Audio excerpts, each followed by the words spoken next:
I've made my decision. The winner of RuPaul's Drag Race is 1, 2, 3, 4. Come on, chicken head. A coodle doo Dad. That's what I was just telling him. Hi. I love my set. She's so good for you. Look, I haven't found the right girl. When I do, I will ask her out. Has anyone in this family ever even seen a chicken? The head's a weird. Almost, yeah. Oh, Jesus. Gross.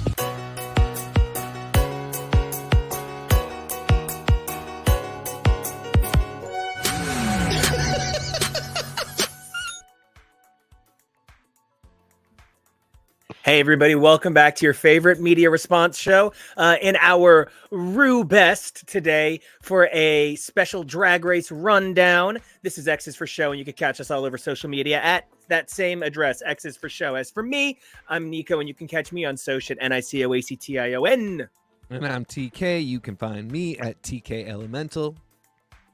And I'm Jonah. You can follow me places at Peak Jonah. That's P-E-A-K. And I'm your producer, Kevo, and you can find me at Kevo Aurelius, Kevoreally.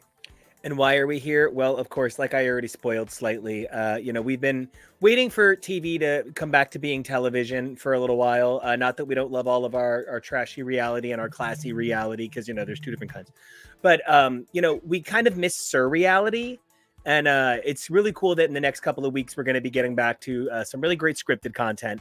But we have before us a behemoth of which as a child I thought was pronounced behemoth, and I thought it had something to do with moths.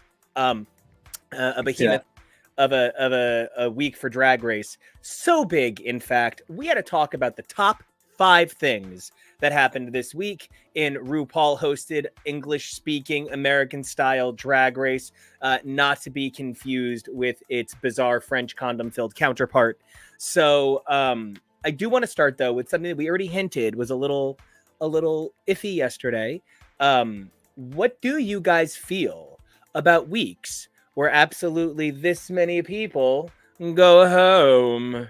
I don't mind it because I've always kind of found the judging a little Christopher Guest-esque. It has always been a little best in show for me. So I don't know why Katharine Hepburn is here now, but she is. I think the judging is kind of just who Rue wants anyway. And we're going to talk about how obvious that was with UK this week. But I'm fine with it. What about you guys? I do not mind it in theory. Sometimes it's really great. A double Shantae when the lip sync has been amazing and she says like that's a lip sync for your life, you both stay, really great. I didn't agree with this one at the time in terms of I didn't feel it was necessary, but I loved what happened and I want to point to it as an example because I will bring it up later. When she tells Candy to go and then says, Candy, I'm not ready for you to go, stay. That's another sweet moment. That's fine. Oh, you mean our new Traders competitor? Yes. Right. Traders Tasmanian Devil, Candy Muse. Come here. I don't hate the idea in theory. In practice, I hated this one beyond my ability to speak on it, but I'm still going to, so can't wait to get into this episode. Jojo, what do you think? It depends. Sometimes, like TK said, if the lip sync is great and it's one of those situations where it's like, no, they both have to stay. They both demolished it. They both like really gave it their all. It was their last. They lip sync for their life, and it all makes sense. Sure, save them. If everybody relatively does well in a challenge, and there's really nobody did terrible enough to be like, well, we're splitting hairs, and they do that plenty of times. But if they're that situation, they're like, I've decided we're doing a top 2 this week. I'm okay with it. This week felt weird, mostly because they very much could have had a bottom 2 and had 2 people lip syncing and one of those people being eliminated. But I think for 2 reasons. One, that this was a feel-good, positive message about what it means to vote, what it means to have power. No one getting disenfranchised. All these different things that positively to try to inspire people of those 63 million who are watching the show and who are registered to vote, to go register to vote. It's very easy. Like they say, it is a very easy thing to just register to vote. It's also very easy to show up to vote. But the other part of it is, well, people who might have been their front runners maybe didn't have the best episode this week, and they already just cut Plasma, and they can't really lose another front runner so easily. Though it would have been a gag. I just don't think they were going to cut anybody from the voting episode, no matter who was on top or bottom. I just feel like they really want a message of empowerment. They don't want anybody being told, what you gave to the quality of being a voter, your contributions to the voting celebration, not good enough. Go home. Like, I think the optics, if there's going to be a bye week to push the episode count higher artificially anyway. I think you're speaking to the other category of what is important to consider when it comes to a nobody comes home week. Nobody goes home week. Okay, but I love that too. Nobody comes home. Nobody comes home.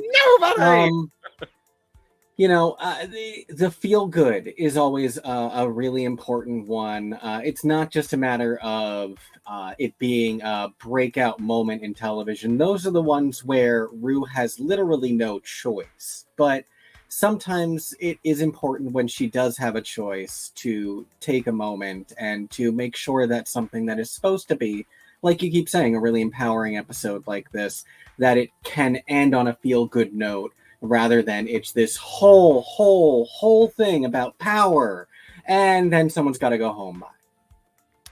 I really think that the bigger problem here is it's twofold, because I think every one of us, it's like a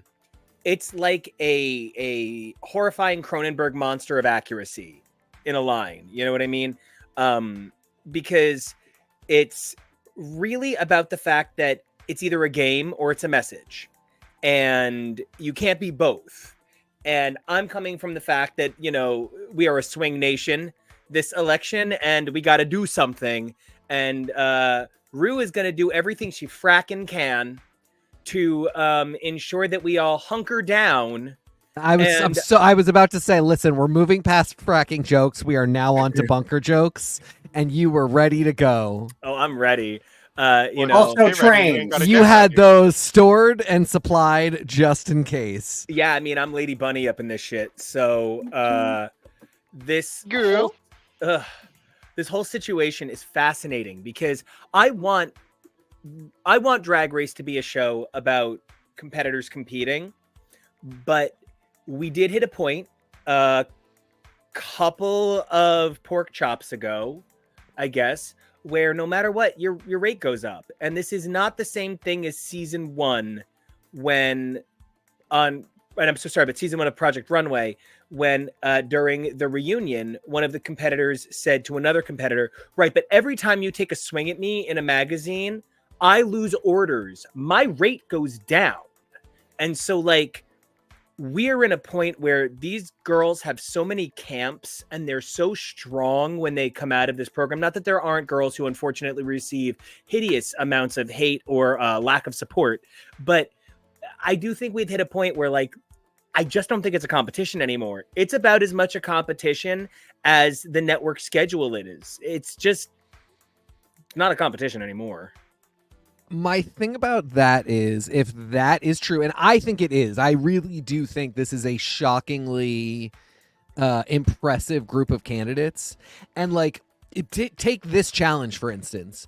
I don't think anybody actually did poorly to the point where I would go, this was really bad. But I thought I thought this was a great night all around, but I thought there were things you could point to. Q. Well, Q is a really good example. I thought that was a totally acceptable performance. If this had been the final thing that Q did, like the second season of Picard, it would have been just fucking fine. But No, it's not that. It's if you did not know how the practice went. Yeah, exactly. If you didn't know that, like, and that was kind of the thing all around. I didn't really see a lot of people doing their choreo, like somewhere between the practice and the actual thing. They were like, "We're just gonna just do what works for you for your choreo." Q really did not do. Just take off your robes. Q did not do anything that was her choreo, but what that final performance was fine. It was good even. I forget who I compared it to, but it wasn't super complimentary, but it wasn't super insulting either. It came across as a solid performance, markedly different from the rehearsal. Yeah, and like Dawn, they gave her. The whole setup was, Dawn, you're so white, for like one move that she kind of let herself skip over to Dawn dance the entire thing in a way that I thought was really good. What's happening over there? I have really nerdy alerts, and evidently Luigi's Mansion 2 got an HD remake announced today.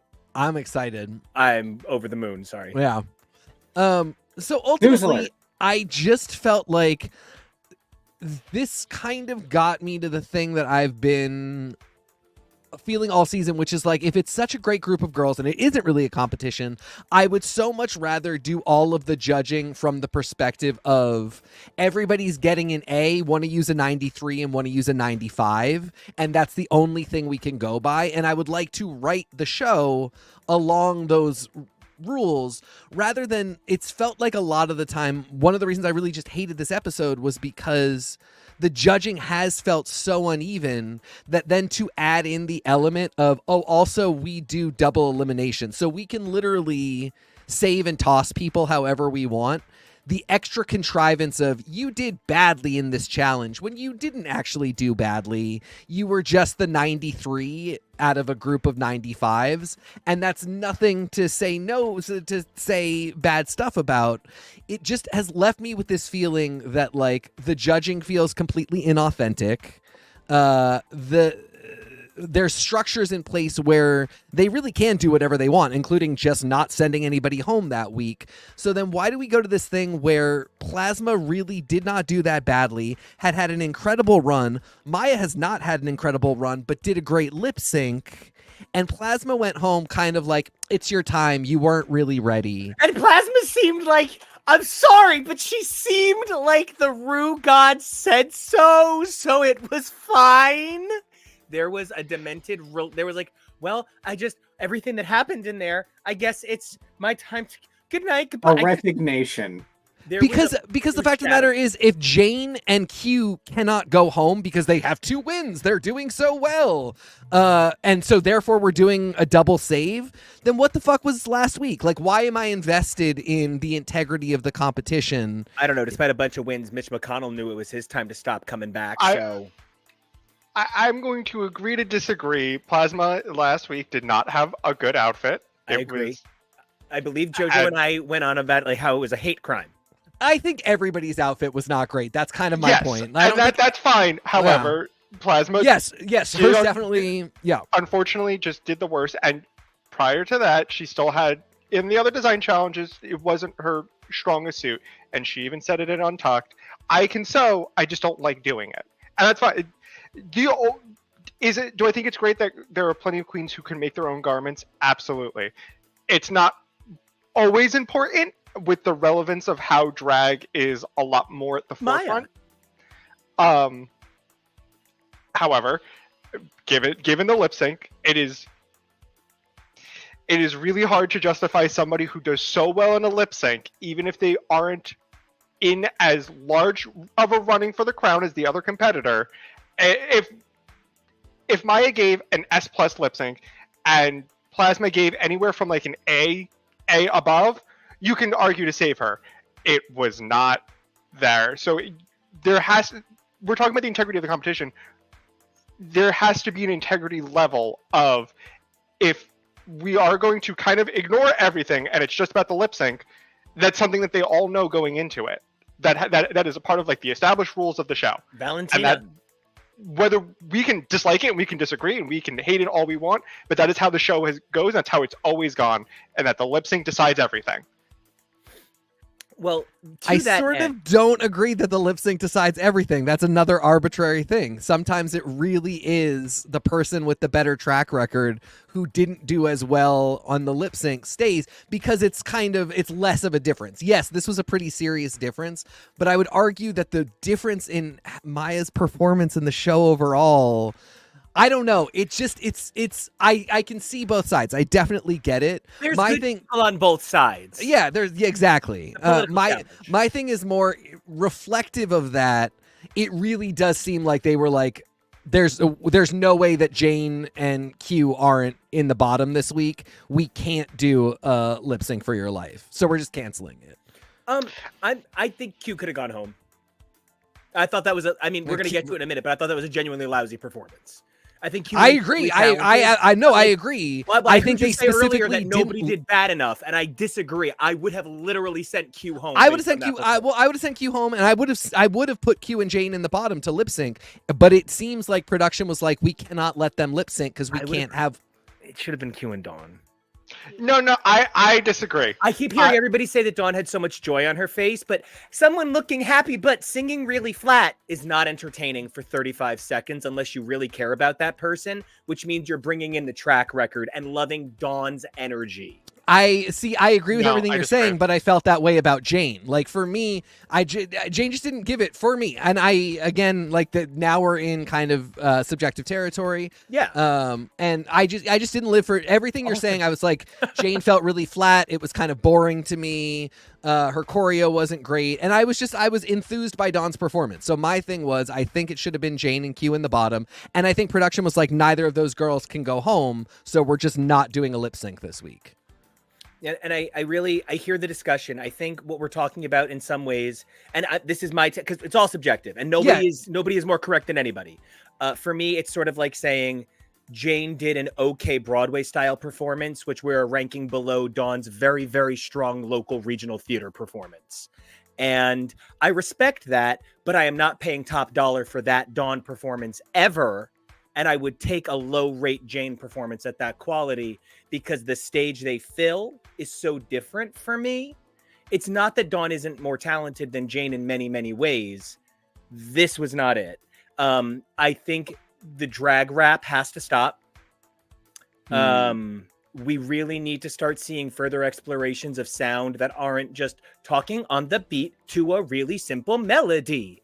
And it's not Dawn's fault that the bar is so low for performance at this point, but the fact that oftentimes the more exciting thing going on this stage with the Dallas Cowboy cheerleaders shaking their fringe is not great, because so many people did what Kesha did a decade ago to being told it's flat, old, and silly.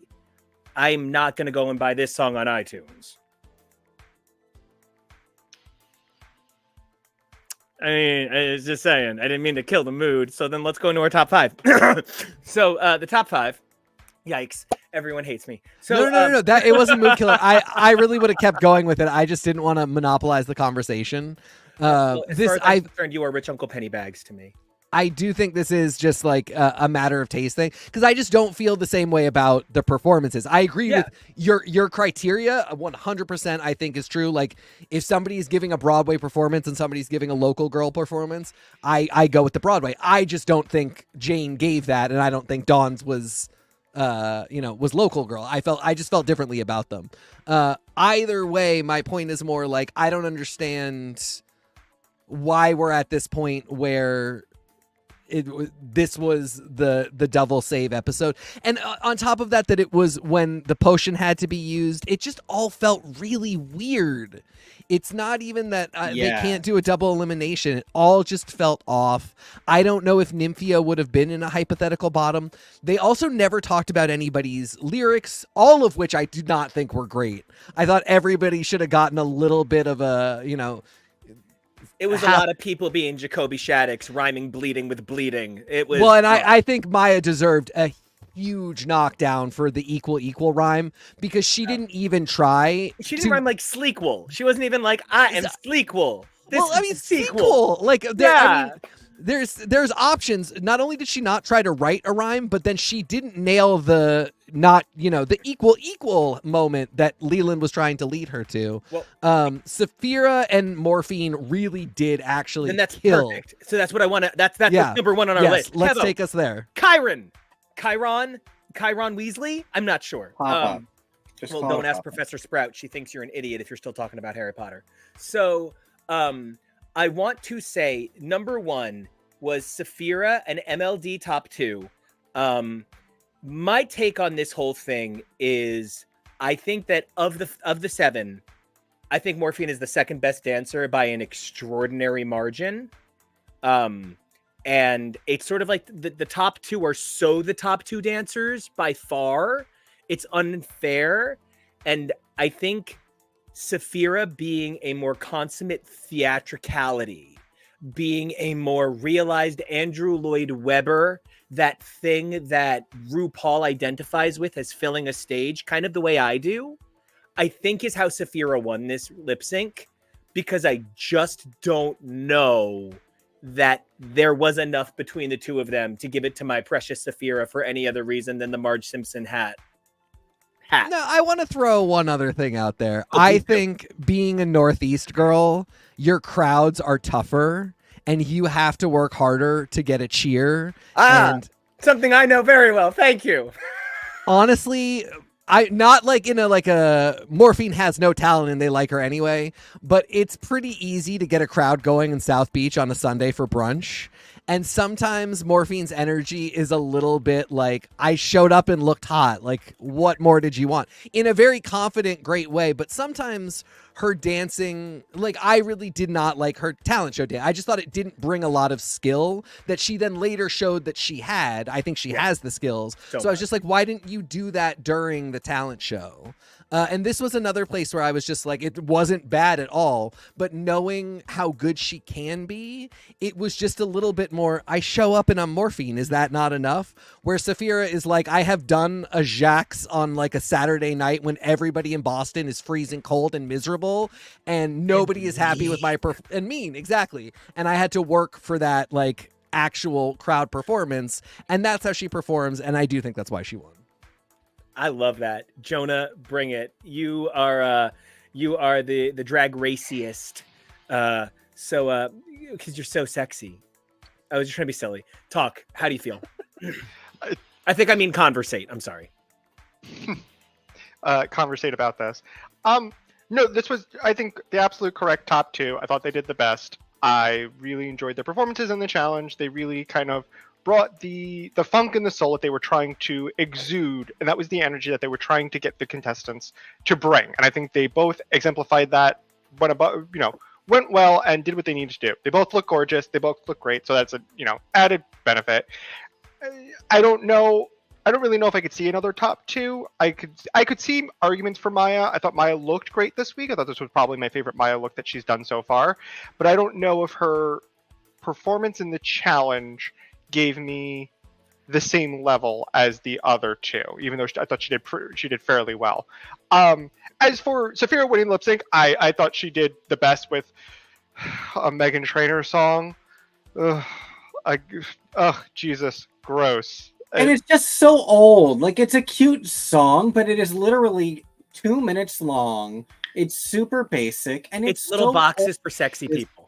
And I guess the only reason I like it, like I laughed because I thought of the fact that made you look, no one's going home.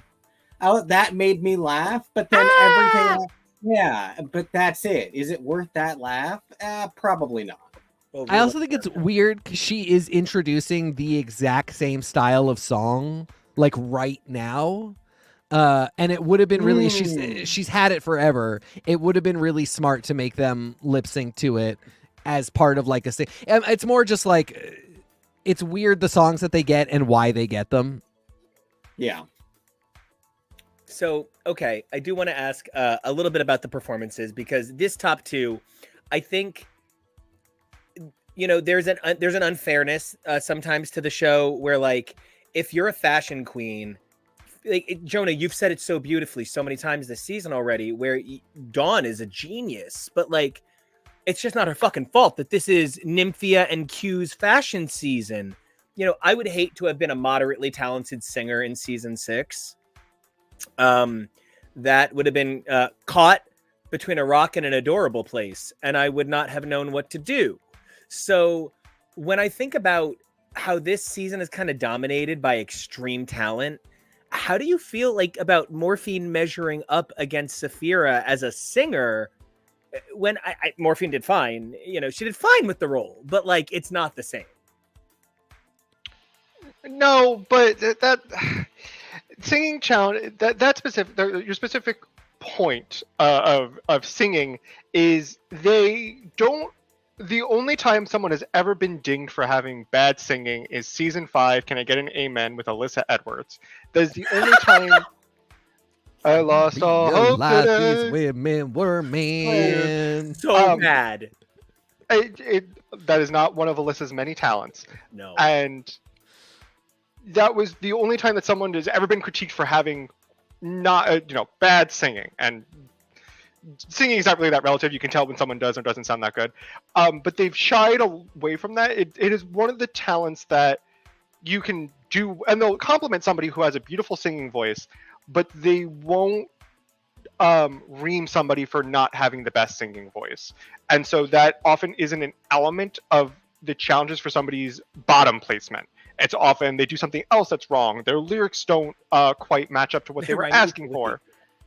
So I think where Saphira, was in the top for her vocal ability, I think Morphine sold the performance well, and the overall package that Morphine gave for this challenge was contending with Saphira's also amazing, beautiful stage presence and the funk and the everything.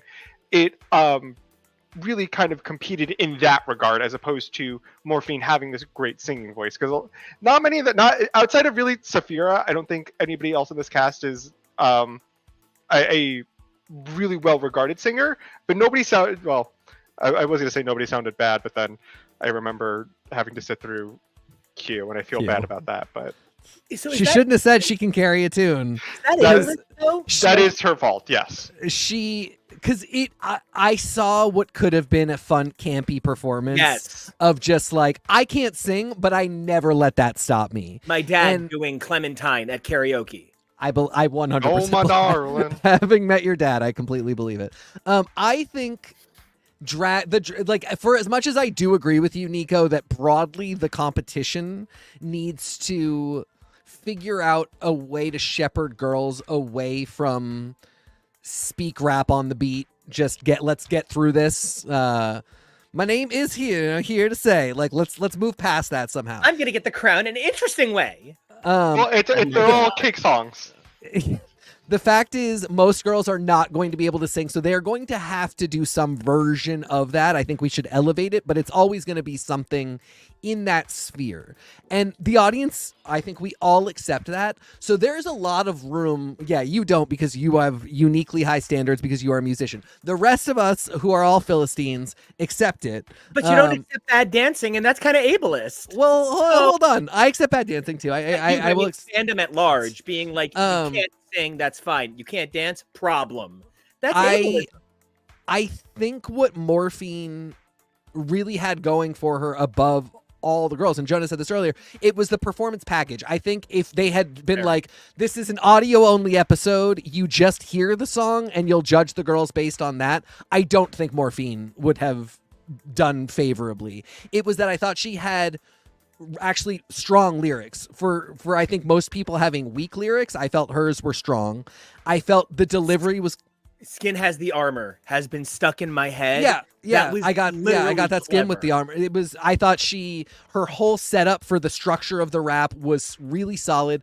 I thought she delivered it really well, and then the dance and the performance was, again, it was exactly to her talent level, which is why then the lip sync seems a little underwhelming, just because you just showed us that you are like a charismatic dancer whose body can get people into a performance. Dawn's dancing was the thing that you were talking about, where I was like, this is fun because I like Dawn and I like the way Dawn dances. But my thing is, I dance on DDR. I thought Jane's was worse than that. So that's where I'm coming from wholesale. But like, I really did feel that while Saphira gave objectively a good performance, song, dance, look, everything, worked the stage, all of that, Morphine gave the best possible version of, I don't do this whole package professionally, but I did it tonight. And it came at a really great time.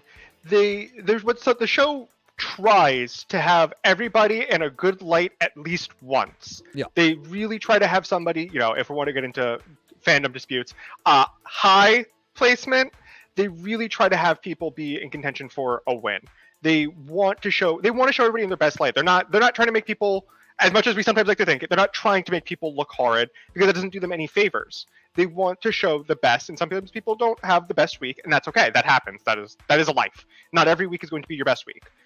But the thing I want to echo, at least for me, because they often talk about this, and this was a very hot contention for season 13, the disco rusical, which really wasn't that good, but it was an entire dancing challenge. But at least what the queens were told was, it's less about the dancing, which doesn't make sense, but it's less about the dancing and more about the attitude of what you're selling. And that was a lot of like, okay, so I kind of get what they're saying is they're going to reward good dancing, but it's not necessarily bad dancing. It's how are you performing? What does your face look like? Your visage, French for face. Michelle would know this. And it feels, when I was going back and I was getting these the pictures for this episode, Dawn's face was always in a smile, and whether the dancing was good or not, I can tell from, as this performer is giving me this performance, she's trying to sell it. When I was looking at Plain looked nervous. There were times where I felt like I was looking and I could see Plain thinking about the next step. And it's a critique that a lot of queens get of, when you're on stage and you're doing something, we shouldn't be able to tell you're thinking about what to do next. It should be easy. It should be natural, believable. Sell what you're doing. And I think, I will also say this, for this being Plain's worst week is better than a lot of other people's best weeks. Like, she's a very consistent queen when it comes to all of the challenge that have been thrown at her on Drag Race, and it's very fascinating that, are we dinging her more because it's the first time that we've seen, as Michelle said, is the first time that we've seen the crack in the armor, or is it, did she objectively, or trying to be as objective as close as we can, because the entire, we said this earlier, and as Tiki pointed out, everything about this is subjective. Everything is about this subjective. What we think is subjective, what the judges think is subjective, everything is subjective, right? Nobody's going to agree on anything. The only thing that's not subjective are the contracts. Correct.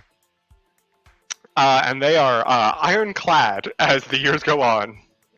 And speaking of Plain Jane, I do actually want to talk a bit about Plain Jane. She is our number 2 thing. There is something that Kevo pointed out that I'm going to get to with number 3. So let's try and not say too much about the potion itself, which is actually a broken game mechanic by being used this week. Separate topic. Kevo had such a beautiful point about that. Plain Jane has cultivated an attitude that is, she is the Boston equivalent of Lulu from Final Fantasy X. She is just that leather strap bitch. And to find Lulu is nicer than Plain Jane. By a country mile. And that country is the Calm Lands. But, she made a decision this week, and it actually was, it was a free decision. I don't think Nymphia would have been in the bottom. But she used her potion on Nymphia when, frankly, I don't know. If you've ever done musical theater, you know a fucking hesitation when you see it. I'm sorry. And that was, I just, that's part of what I can't stop saying. I felt like she seemed like a professional on a bad day. And like, But do you think she knew that? So I do not enjoy Plain Jane on RuPaul's Drag Race very much, but I really love her on Untucked. I think on Untucked, Plain Jane is somebody that I identify with. She's somebody I would be friends with. Sister. The fact that she's so Kevo said the way she says sister and the way people say sister to her, and I was like, well, it is her preferred pronoun. It's like she's speaking to her actual sister. It's so hateful. And like that also makes it kind of loving. It tells you that she really is your sister. But like I think she doesn't remember people's names. She just calls everybody sister. She doesn't remember anybody's name. Well, that's how it started. I used to just call her my Michelle because I couldn't spell Indiggiacello, but you figure it out. Dickicello. Dickie, I will never forget for the rest of my life. That's a Remington Steel for those of you. So the I just have to say very quickly, Nobody do not know bitches like you how you can love Jane in Plain in Untucked and have had the problems that you had last season with Mistress Isabel Brooks and Lux Noir London. Can I tell you what the difference is? I'm excited for you to tell me. They laugh when they say mean things, and Jane just looks like she thinks she's right. Jane never seems to take joy in telling you you're stupid. She takes joy in being correct. But it always seemed like Mistress and Lux kind of loved the jab factor. They loved the humor of the poison sometimes. They want you to feel pain.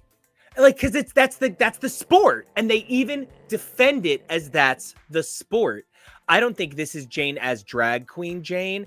This is this human. If this human was, I don't know her out of Dragonum, I'm so sorry, but I'm going to make up her name right now. I just saw it too, because she just posted her degree. It's like, might be, I'll find it for you. Keep talking. Robert Dragman. Like, listen, coworker, I have some problems with the quality of the report you handed in. If you're going to hand in a report, at least use man hands. Like, she would be exactly the same person. Nico, you know what's funny? You and Plain Jane, not the same year, but birthday twins. Shut the fuck up! Sorry. Out of drag name is Andrew. Oh my god. Oh god, that tracks. Oh my god, is he like 20 years younger than me? No, Plain Jane is just my age. First of all, okay. Oh my god, she's so tall. That is what I'm reacting to. That I am looking at a fellow tall Aquarius. Can we go to the picture of the workroom? Them lined up. This? Yes, and it's just plain straight coated. That is a straight man. That's a straight man. Yeah. That's the dude. Also, the only other person approaching. Son. That's a disruptive film. That is a dad going to a PFLAG meeting with their queer child that they love and that they're trying to support, and they don't quite get it yet, but they're really trying. He doesn't get it, but he's making dad jokes about it. He's trying. Joe Rogan did a gay episode one time. Christ. I think letting Milo Yiannopoulos onto your show does not count as a gay episode. It's a gateway. Look at Saphira's platforms. I want her pants. Oh, and the pants? Yeah. Saphira's platforms are so strong she could run for office on them. They look like orthopedic. She looks like Everyone's the arm. lower half. You guys haven't seen Carnival. Never mind. Okay. I just want to say that the lower half of Maya is the sort of like thick stock that you can see why she has the strength she has for dancing. You can see why she can flip that. Like, it's really amazing.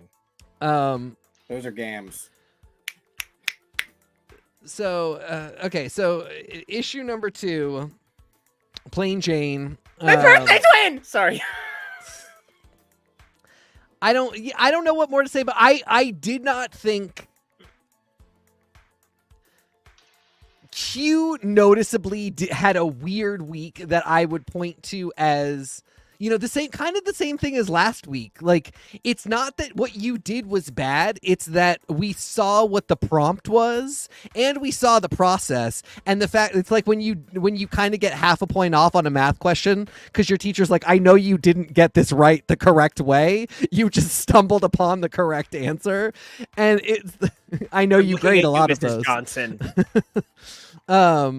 And it's the same thing last week. Like, I just didn't think she met the prompt for goth inspired, even though I thought I loved the look and I would defend it as a cool look for my life, just maybe not meeting the prompt. And here I felt like I ultimately, when the song was said and done, really actually I had a ton of fun even with Q.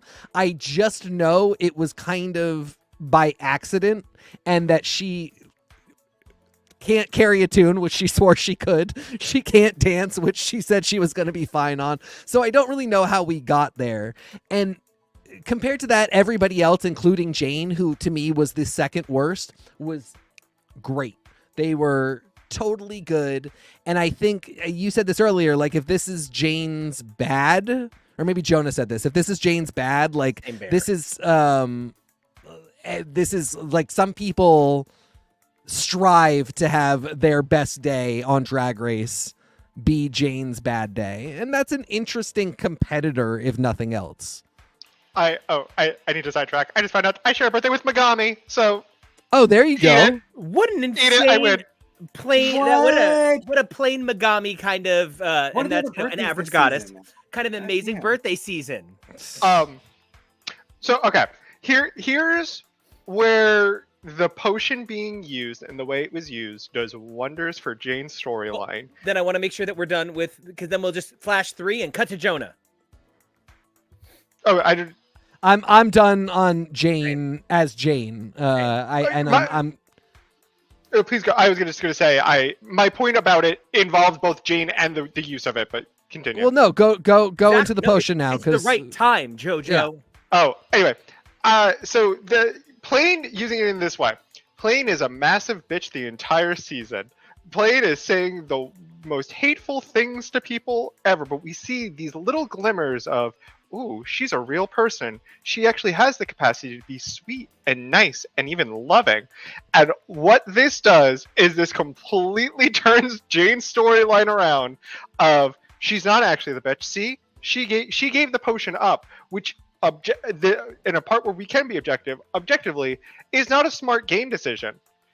Plain could have, granted, we didn't know that the episode was going to turn out this way, but let's assume it's a normal situation. Plain has the ticket to guaranteed top 6 if she just takes the potion herself. But she decides it is more worth it to give it to Nymphia because that is somebody who she is the closest with. And they've shown us glimmers and little peaks of their friendship. And it was kind of fascinating too, because earlier in the episode, my Statler and Waldorf, Jane and Dawn were like just cutting eyes the entire rehearsal to everybody. And I was, it made me giddy watching these two be absolutely rotted. But they literally have a full conversation where Dawn says, what would be evil is you tell her that you would use it and then just don't give it to her. They literally they concoct this little evil plan. Which is really fascinating because, again, Dawn keeps being pitted as this sweetheart who then is telling Jane to do something more rotted than what Jane actually does, which is absolutely wild. But, something I really love about this moment, and I do want to correct one thing. Yes, they have this friendship, but also Nymphia definitely negged her into doing this all season. I love that little clip show. I love the little clip show of Nymphia asking 1 billion times for her to give her the potion. And I loved Jane's gagged face when she found out that no one's going home, so she gave this away for nothing. But then the fact is, she was told it's going to expire. But that was a lie. It was already expired. That meant nothing this week at all. So all there ever was the opportunity for her to have this free publicity moment I really just hope she doesn't mess that up at the beginning of next week by complaining that she didn't have to give the immunity potion away. Like, at least from the standpoint of be smart enough to not tell your hand and instead be like, oh, girl, I didn't, but like, I wanted to save you, though. I wanted it. And her It just happened to derangement. work this way. Her derangement in Untucked, though, where you and I could not stop cackling because she kept being like, I should not be in the bottom, sisters. I'm going to call my lawyer. Oh my God. And I think this is wrong. Half bit, half very clearly genuine. She might pull a Heidi in closet. Every single one of us has been behind this bitch at Maryland House on 95 on our way down to Florida for spring break as she was given the wrong order at the Starbucks inside the plaza. And that's why she always knew she should have just gone to the goddamn Dunkin'. And this happens every time she's at the Starbucks. And you could hear that in her voice. And that's you. I asked for waffle fries. I don't know, man. I'm putting sort one of, back. I'm not actually calling you get that. her sandwich. I sort of feel like Jane's story producer, at worst or at most, like above board, was like, "Hey, maybe you give the potion away. Maybe you don't have to worry about this week's." And Yes. at most below board was like, hey, just so you know, we're doing double saves this week. You can give it away and it's no problem. You're totally safe. She's got a little Rachel from Untucked angel just looking out for her. I don't know. She definitely looked mad, so I think she was surprised. I think she was acting. I really do. I do think she was acting. I love that you're giving her a lot more credit than I would because Mama was plucked that she was the last person called safe. Wait, no, she wasn't the chicken. Yeah, I do. I mean, like, and again, like, I think it's entirely possible that her story producer was like, just give it away. So maybe she didn't realize that she was safe. But she did know that she was encouraged. I'd buy that. Yeah. Yeah. I don't know. It was just, it all felt really weird. What was the point of the potions? They went to the two people who clearly did not need them, which is, obviously nobody knows that ahead of time. But also, story producers kind of do know this stuff ahead of time. You do know how talented Saphira is. She auditioned 15 times. I don't know. It felt like if there was a chance that this was going to be really boring both times, what was the point? It's chocolate. I was going to say it's chocolate. Yeah. It's chocolate was at least funny at the end of every episode. It was like so degrading to those poor girls. Unwrap a frown. But then you're like, the Bosco episode, the hype is like 100% because you kind of think that she deserves to keep going. And like, if it's her, I don't know. Like, Bosco was not my choice to win, but Bosco was my choice to win. but I really like, if everyone had a potion and no one knows whose is the immunity, like some big mechanic, but like it was just a weird way to open and then never come back to. Yeah. One is poison, and you will immediately be eliminated. You will literally die. This is not the eliminated. Traitors where we You'll be say eliminated you die. 3 episodes later. But you don't know when. Hey, you guys think we should do a real murder? That it turned out to be so boring is unfortunate on like every level. What was the point of adding this mechanic to the game? Was it poor planning? Was it just part of this? Let's create a miasma around judging, elimination, safety, so that again we can just kind of do and say whatever we want. Rate a queen. Thank you is another really good example of that. Although I think they should have brought Ray to Queen back in the middle once or twice. I don't think it should have gone. They should have brought it for this challenge. I thought it was great. I could easily see it for this challenge. Yeah, I mean, there are times each week where I'm like, this would make a lot of sense. But one of my huge problems, the reason I hated this episode so much is that it is the culmination of me being like, I guess there just really is no official or unofficial rules for what makes a good competitor, who's staying, why, or anything. It just really is entirely up to stuff behind the scenes that when you are watching as a viewer, you can't go, okay, well, I see this, this, and this, so that would mean that these people did well. I guess what you're saying is then to each one of these girls, you better work. Because what else can they fucking? I hate me too. No, I love me. You know, we have some unbelievable queens left. But if I can just say, Kebo, thank you so much for bringing this image up, because as always, we like to end segments with really good questions and give everybody room to, you know, air whatever grievances they haven't had a chance to on the stuff we've already talked about. And if you're asking me, Nico, How I'm doing, I would say I'm Go doing just ahead. fine. But I would tell you that Mirage is still on my mind. Because I go out and it's been 6 episodes and I still miss her. She is... the boys all know. Mhm. The boys all know. Mama hit #1 on iTunes, and that's some shit that, you know, a lot of people you would think have never done. So if I could have one person still in this episode, it is Mirage. And do you want to know why it is Mirage? Because if it was Megami, she would have sherry pied over her time. Like this was the roast. It's the roast that she didn't shut the fuck up, right? A one woman show. One woman show. Thank you. Oh, yeah. Megami's literally a political platform queen, while she has so many other talents. I feel like it would have maybe been one of those things where she would have been like, well, this is my challenge. And like would have, like so many amazing queens before her, tried to get everything in one segment. Mama, there's a reason they don't fill the potato chip bag all the way. You know what I mean? So I would have loved to have seen Mirage and have her be like, I'm from a swing state. Do you know how many idiots live around me? Don't make idiot choices. Vote the right way. Vote blue. And like, I just would have loved Mirage clacking for democracy. But how about you guys? Who was not in this episode that you would have loved to have seen their power move? And did you have anything you didn't get to say about this, I think, incredible episode of Drag Race and its matching Untucked? Plasma was. Oh, thank you. Really quick, Untucked. Just thank you to Saphira for putting the hat on. It was the funniest thing in the entire world. Thank you for getting this shot. I didn't even know you were using this shot.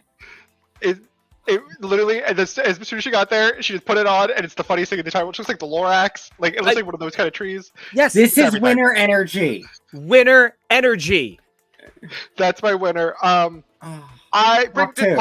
It's Plasma. Based off the Meet the Queens, especially even knowing Plasma's like personal history with her family in regards to government, I was really excited to see her make it to the political challenge, because I know that she has a lot to say. And for somebody who is so poised and polished in a way that young, I was really like, no, I think it was really important to hear what Plasma has to say. So I think she was definitely missed this episode. I also noticed they eliminated 3 New York girls in a row, and I feel personally victimized by Ripple. She will be hearing from my lawyer. And calm down, Jane. I'm surprised nobody else made the joke. 5 New York girls? There literally are 5 New York girls this season, and we haven't made that joke. You're breaking the fourth wall. Anything I didn't say this episode? Again, I don't have problems with them having non-elimination episodes, especially when it's baked in. They have an episode order. They have to reach it somehow. And the way that Drag Race is going, if they're going to have 14 queens and they're going to do a split premiere, or they're going to do, a 2-episode premiere special, there's going to be at least one double save. That all of that being said, it's a little hard when all the critiques were a lot of kind of All-Star 7. Everybody did amazing. Everybody did great. No, I really would have liked proper critiques for something like this. But at the end of the day, they wanted a feel-good episode. They wanted to inspire people, especially the queer audience, because I think they talked about it in the workroom when they were putting on their makeup. The queer people think I shouldn't say queer people. It's a very big generalization, but there is an audience of people who think social media is the way to get things out, and it's a great way to show activism. but that's not really using your voice. That's not doing anything. You actively do need to go voting. You actively do need to be knowing who your representatives are, who your local government is, who's your mayor, who, like, the people you can call, people that you can campaign for, people that you can hold accountable for things in your area. You have to go use your voice. The one and my last point, the one thing I did miss, and talking about voting and everything, I wish somebody talked about how sometimes it can be hard to find the courage to vote because you think your individual vote won't matter, but it isn't about just the individual vote. It's about the collective vote. It's about going with your community and voting for people who don't strip away our rights. As queer people, we have to decide who to strip away our rights, and it's not, who's currently doing it.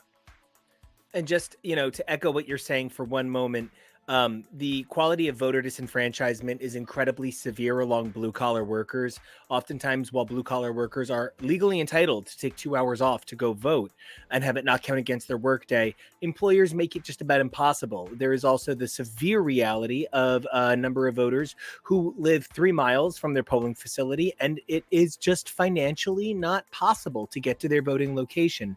And it can take something like seeing someone who looks just like you make a difference on television to inspire you to get out to vote. So Jojo, thank you so much for taking the time to make part of your statement what these women made their statement. And it's so important every single day, whether you're in a swing state or you are a solid blue state, or God forbid, you have to convince everyone around you to stop being so damn red. We are in an important year. So thank you for making time for that in our show. Teak, who you want to see? I don't know. What a follow-up. It seems to me it would be tough to imagine a top 4 that isn't Plain Jane, Q, Saphira, and Nymphia. I'm not saying that's who I want it to be. 3 of those, I'm not saying which 3, but 3 of those I think I'm totally happy with. I love Miss Dawn. Jonah is absolutely correct in that the show really does try and give everybody a moment.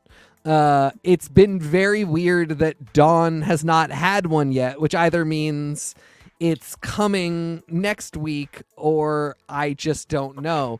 Dawn has been such a weird case where, like, she's really not had a ton of bad critiques. She's had a ton of great critiques and yet has never won or been, like, notably in the top, like where she gets to do a lip sync for the win but loses that or anything. She's definitely been in the top, but, like, it's been one of those situations where ultimately she's just told later in the night that she's safe. So she's such a weird character. I love her very much. She's been such a joy to watch, and I root for her. I just think it's probably not going to happen. So I really think it's Nymphia, Jane, Q, and Saphira, and I love how talented everybody is. I'm having a ton of fun seeing them be that talented. I'm just sort of gobsmacked in new and different ways by how the show is functioning and trying to figure out how, as a fan, I can continue to watch and love and support everybody while just, like, not understanding the mechanics here. And I'm a big mechanics guy, so it's been fun and weird. Kevo, while I don't think there's a single person we couldn't imagine in the finale in some way, maybe not everybody we think would be the winner, is there anybody that you're like, ugh, I just wish they were here for this competition? I love the ones that were suggested, Mirage and Plasma especially, perhaps Tsunami, or Hershey, because Hershey was cut so woefully early. I really feel your points about Nagami. I don't know what Amanda really would have brought necessarily, or Geneva, some, but I don't know. Yeah, it's such an interesting roster of talent that we have left, and we're at such a really weird precipice where who goes home in the next few weeks is really going to determine, the top 3, but the ultimate flavor of what this season has. And, I feel like at this point last year, there was a lot of really great combinations. And I feel like this year there's a lot of really bad ones, so I'm really nervous, but we'll see. The only thing I wish I could have seen in addition was, and I know it wouldn't make any sense, but if perhaps they could have just made a little bit of room to bring back Geneva and Tsunami, who I believe are the two DACA babies of the season. When we talk about DACA and we talk about what it means to be a dreamer, it is so insanely important that we remember that America only exists the way it does because so many cultures came together, and we need to remember to keep that open-mindedness going forward. And it would have been really incredible to see some dreamers get to talk about what that means for them in an episode all about the power of being a citizen. And a slight loss there, but hopefully they get a chance to say something really cool in the finale, Yeah. Speaking of an episode that we're going to get to the activism, because I actually thought this episode of UK versus the World was irresponsibly activist. It was like they decided this is the only episode that needs any substance. So we're going to talk about the number 4 thing we got to talk about this week in Drag Race, which is UK versus the World. This week's episode, Gothy Kendall, Mama was made of Teflon because shit just couldn't stick to her for a couple of weeks, and people just kept saving her. And I really think it was a matter of, well, we could beat her up. And so like they didn't think that come finale time, she would pose a threat. Finally seeing Gothy go home, though, I think actually is significant for a reason that actually steps outside the realm of just the reality of versus the world. I think in a world where Michelle Visage is poised to take over one of the main franchises that Rue herself hosted the first several seasons of by taking over Down Under, I think we're seeing Michelle take on a more important role within the hierarchy. So when Michelle said during judging this week, Gothy does not have what it takes to still be here, I truly think any girl who tried to make a decision against that would have truly risked Michelle's ire.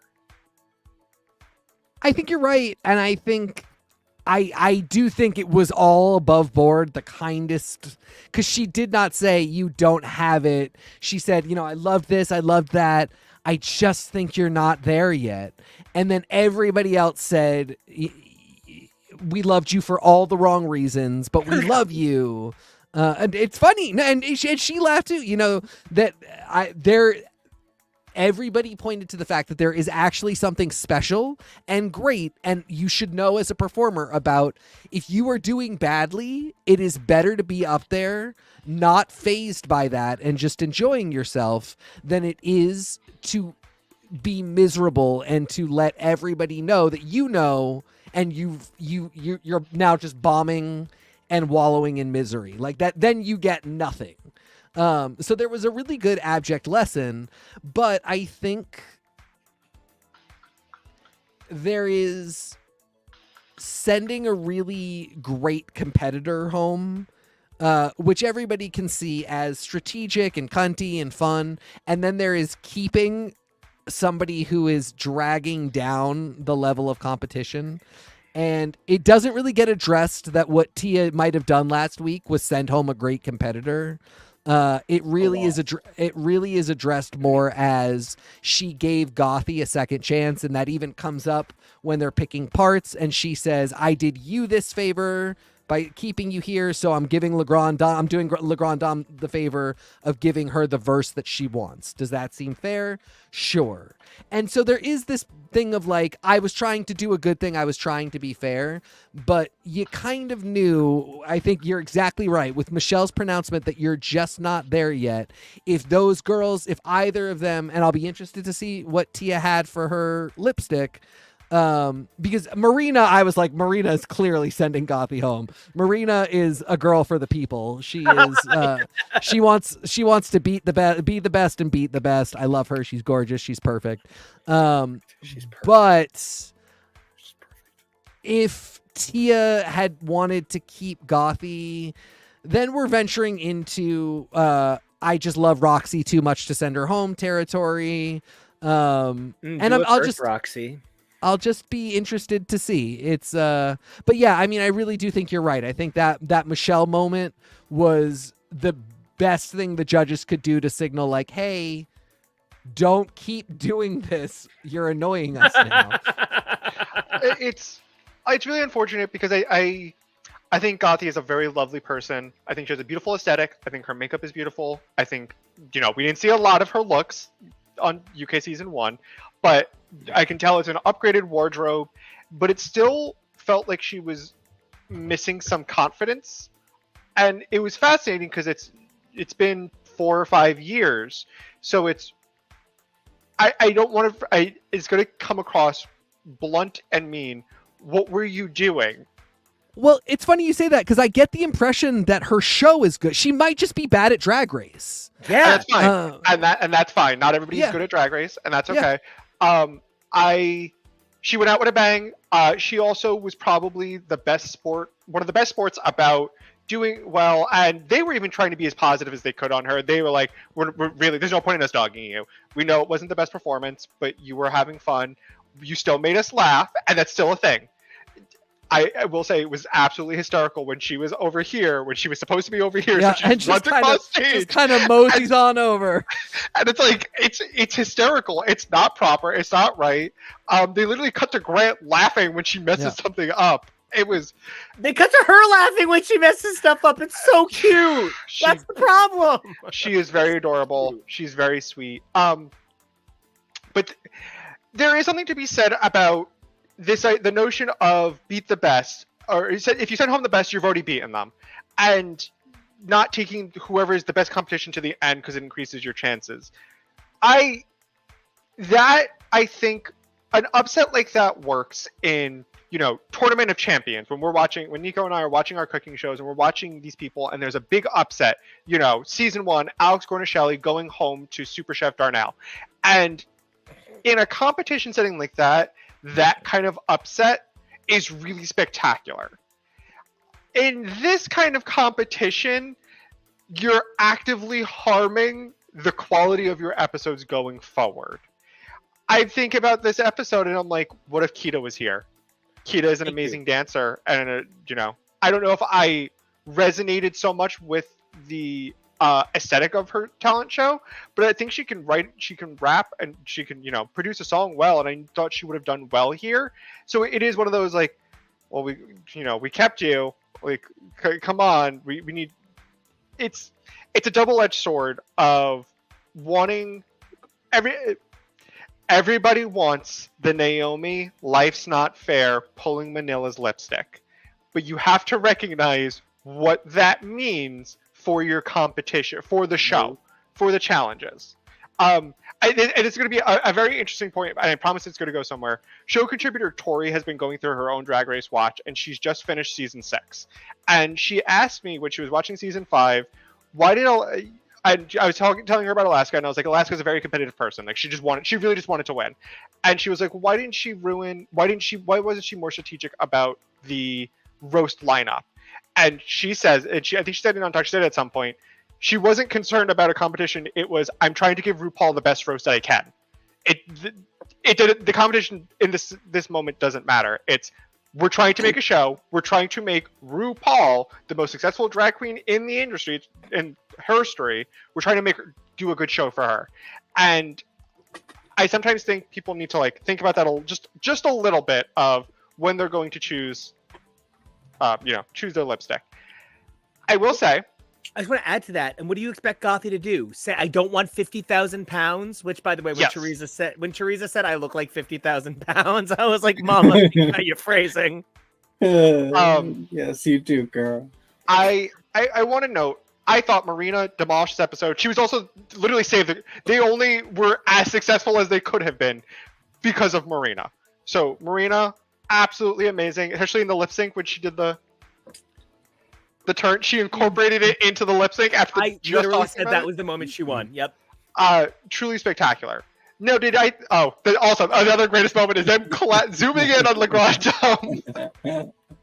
It was so hysterical. One of the best ones ever. That's me. If I'm ever clapping in the corner when there's a comment, that's me from now on. I'm doing Le Grand Dame's little clap. 2,000 condoms.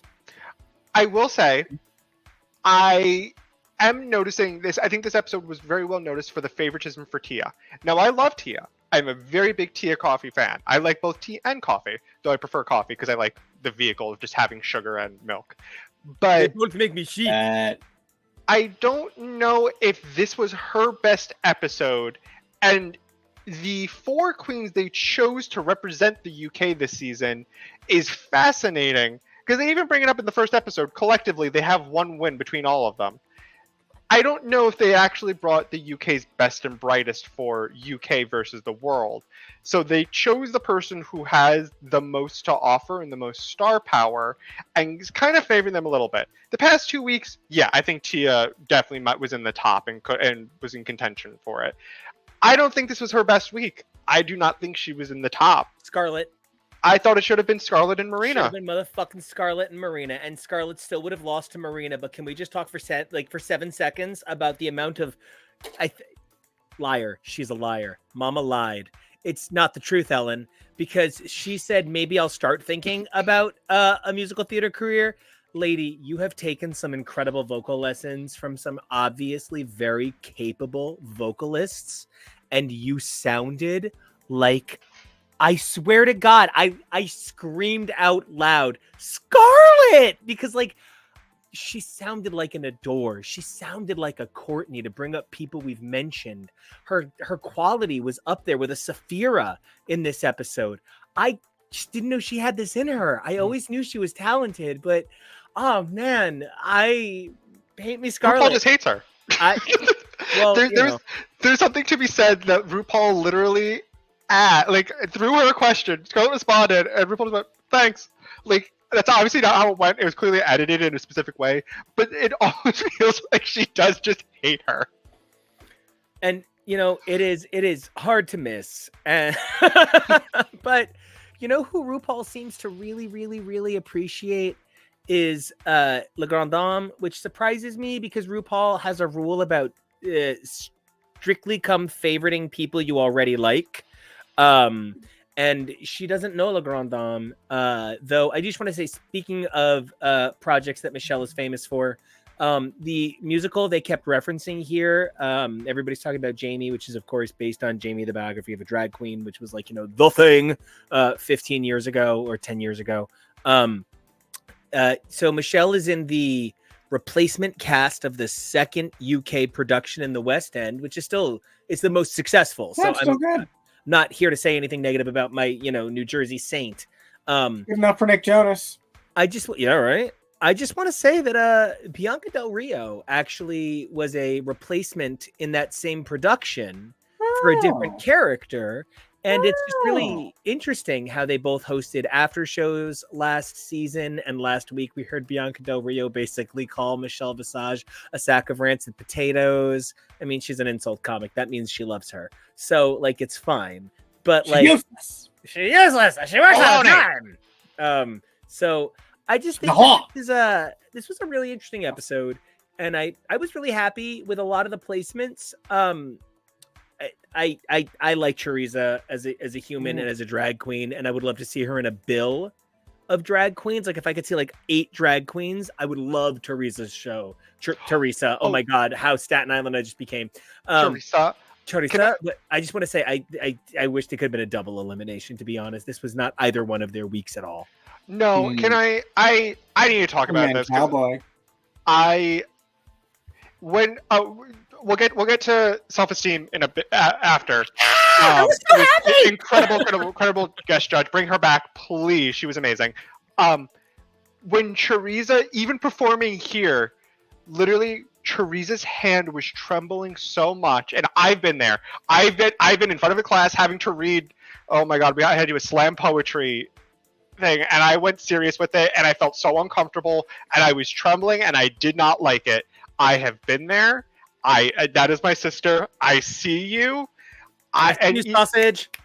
And in the main challenge, I was like, okay, maybe it was just the nerves a little bit there. No, she was nervous. I could tell, and I just want to say, I get it. I've been there doing something like that.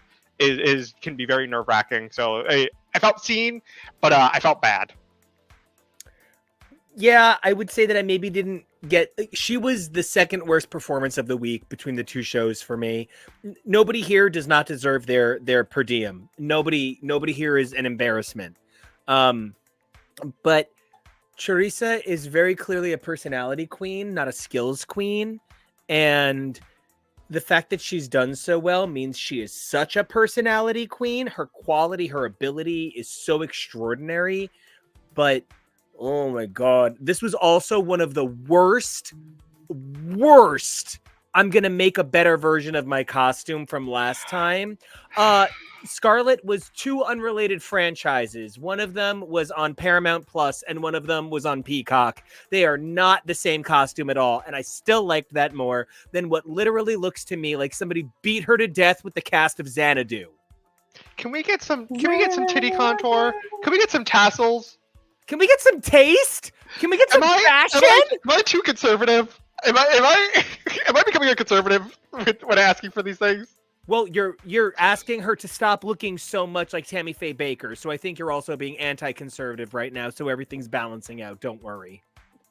Do you know what this look kind of looks like to me, though? Is it something bad? Because then yes. Oh, shit! Okay.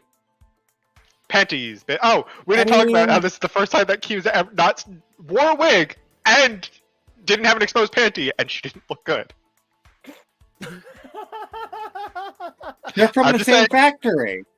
Maybe she figured something out with the panties.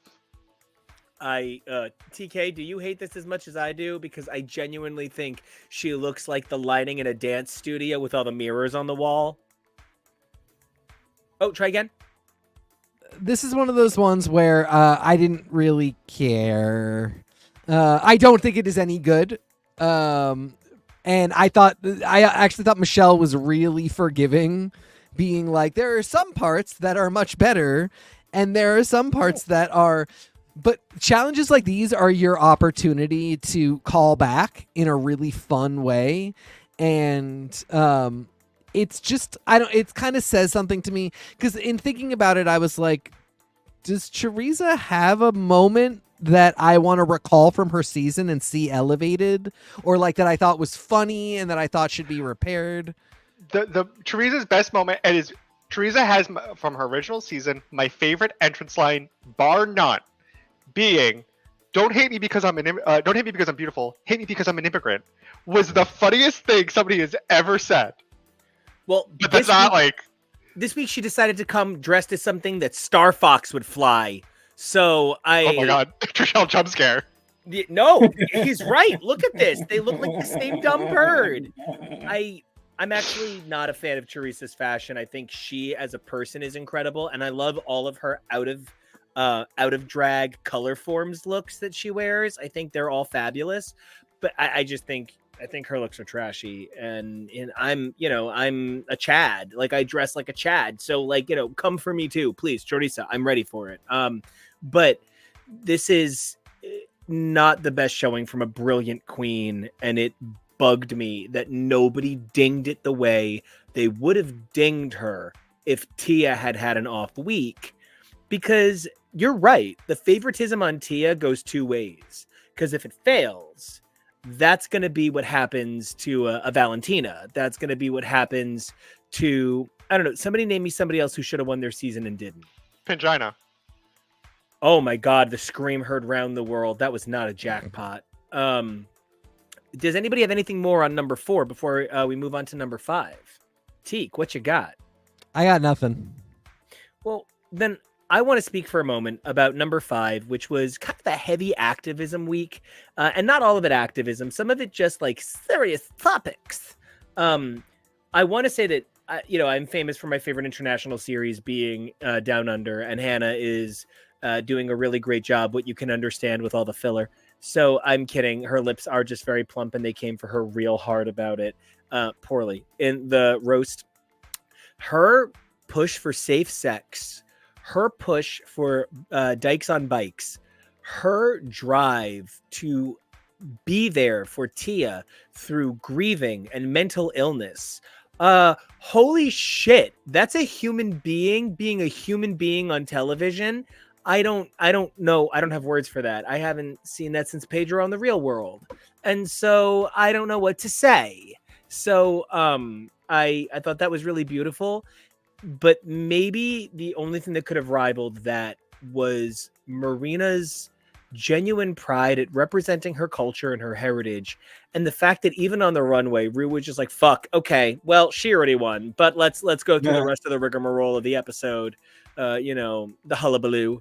And I think that the real hullabaloo here is that Marina spoke for what I have always kind of felt, and I've spoken to you guys about it, and there's plenty of examples of very successful Asian women of color succeeding in realms of Drag Race. But as she said here, like, Philippine women don't get a lot of opportunities, and just to see her pride that she could give young girls all over the world and young boys, and as early seasons of Drag Race would call questionable things, all over the world, an opportunity to feel beautiful and Filipina or Filipino. It was truly moving. This was a great episode for people being people. I agree wholly, but I also feel like specifically, and maybe it was just in the moment, but the Tia focus moment felt like it was 20 minutes long. And that was intense. At that moment, you were waiting until that moment for those people finished, and you were going to go let the dog out. And, like, you were standing, waiting. Like, okay, we're going to come to a natural conclusion, right? It felt David Lynchian in style of the amount of time that it was just two people sitting quietly, no other people interacting with them, just these two people, not really music, just them talking and talking and talking some more about not drag. And it was just a really weird television moment. It was produced strangely, I felt. I really felt the amount of focus given on human emotion and making these performers human was really great. But it just also felt surreal, very surreal. TK, Jonah, how did you guys feel about the amount of social commentary that ran through the course of this episode of Versus the World?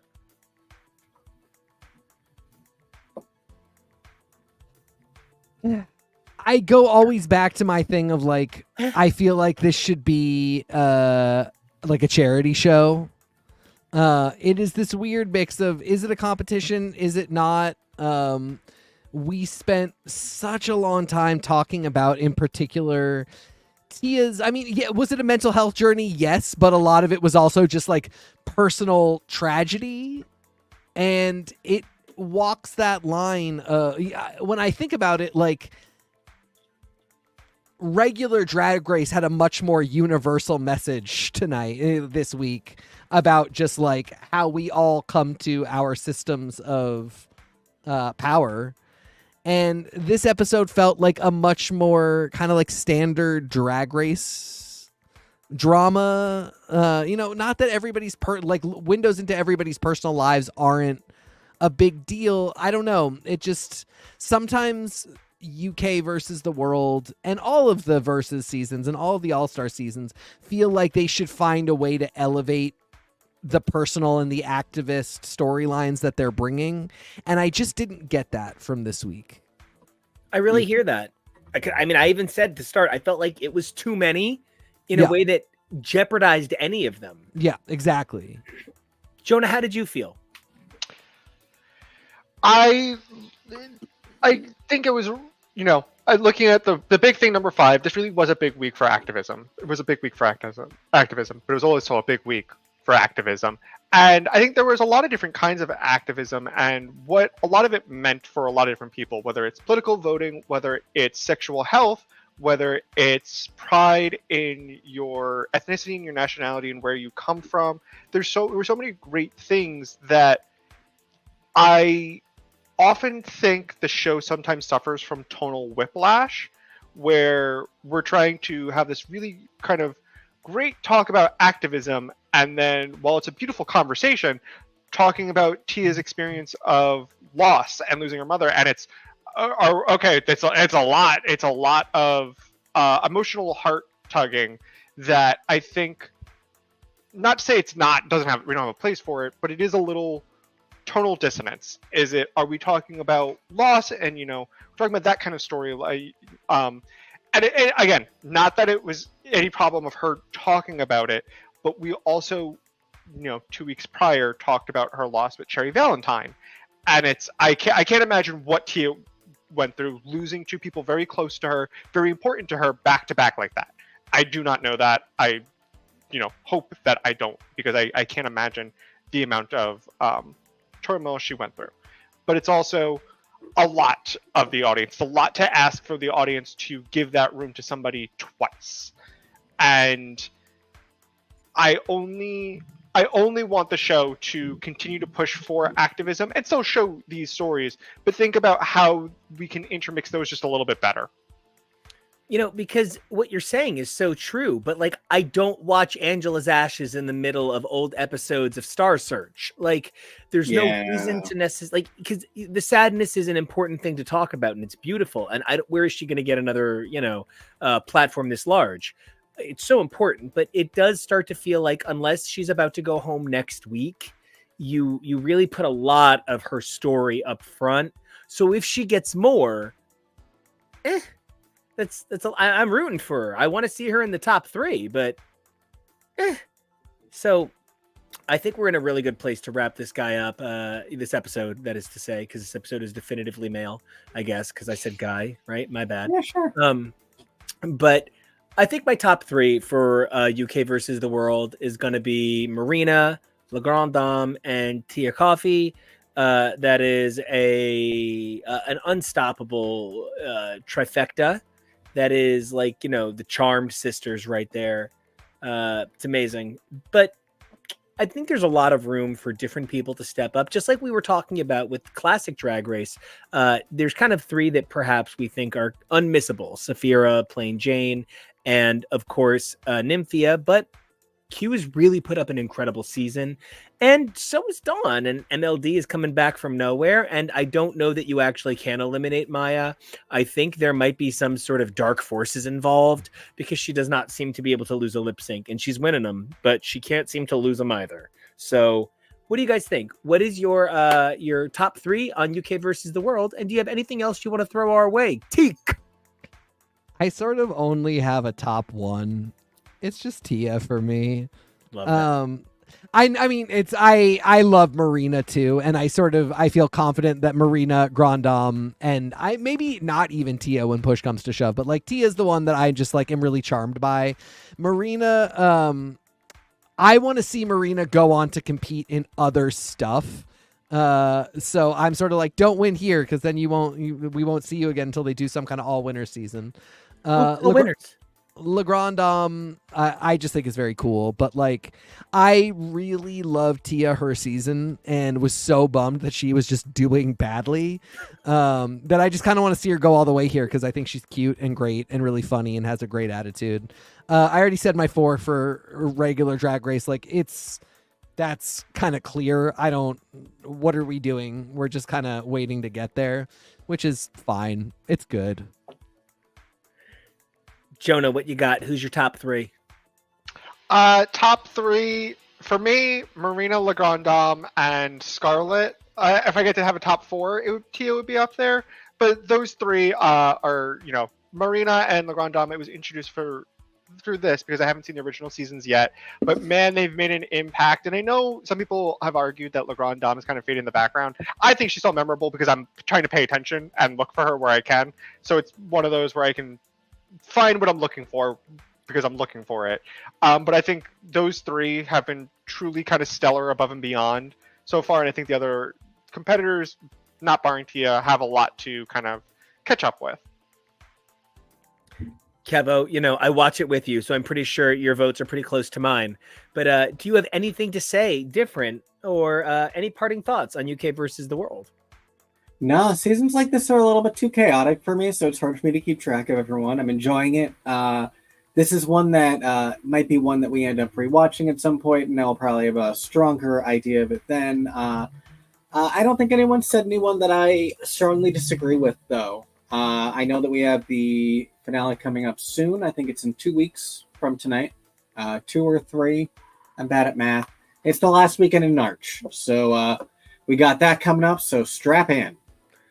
Well, until we got to strap in and tuck it back, let's roll this guy to its inevitable conclusion, right? This episode's going to go on forever otherwise, right? So, because we're having such a great time and there's so much to talk about. These queens are all so talented. And like Kevo said, we're going to run out of time real soon to talk about this show because it's going to be wrapping up. So, we've got some really cool stuff coming up on our I almost said our murder board. But we've got some really cool stuff coming up next weekend. I know we've got a really cool broadcast I'm really excited to do. And we've got some other stuff coming your way. Oh, the board looks great. I got to update because this is gone. We covered this, and you can check out our Avatar The Last Airbender coverage over on our channel. Don't have the link up, but I will make sure to put it in the comments. We have stuff coming up like Eurovision at the beginning of May.